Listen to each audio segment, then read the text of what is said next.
Our day-to-day was no different before we started tithing.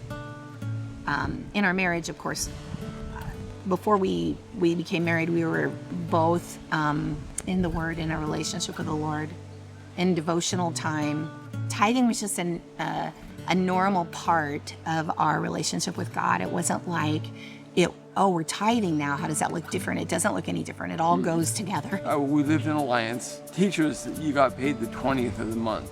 So we moved there in August, into August, but I didn't get a check until the 20th, after we had been there almost a month. We were not filthy rich.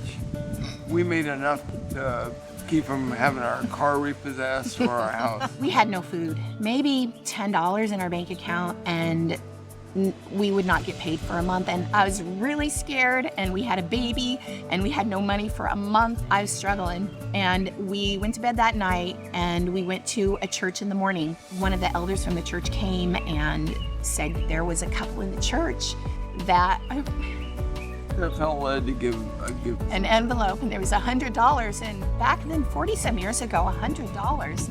That paid a month's worth of groceries, and so the Lord supplied. That was a very early on story for us of we can't afford not to tithe. So that was in an accident. A really bad And one. it happened to be right by this chiropractor. The person that was at fault, they went bankrupt, and so did the company he was driving for. And so we could have went bankrupt. I mean, it was terrible, and I needed care, and we could not afford it because we got nothing from the accident. I went into the chiropractor, and he said, "This is so wrong that you didn't get compensated for the what happened to you. I will work for you for free the rest of your life." And so we had free care for all of our children in sports, and for Woody, For the family. for the whole family.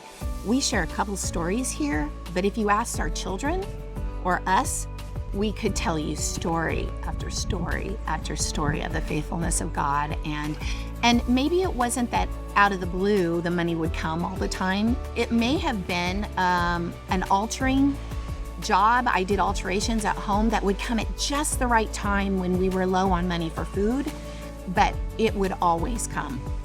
If we didn't tithe all our marriage, and then you take that 10% that you've been living on, it's not easy for people that have never tithed all of a sudden give that 10%, because that is a substantial amount.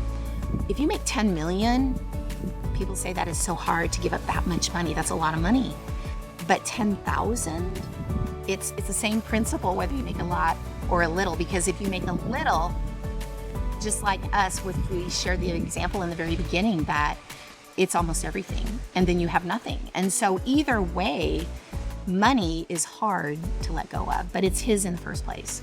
There is a reason that there's a lot of scripture about money, isn't there? And it's hard whether you have a lot or you have a little. We feel just from our own experience that we can't afford not to tithe.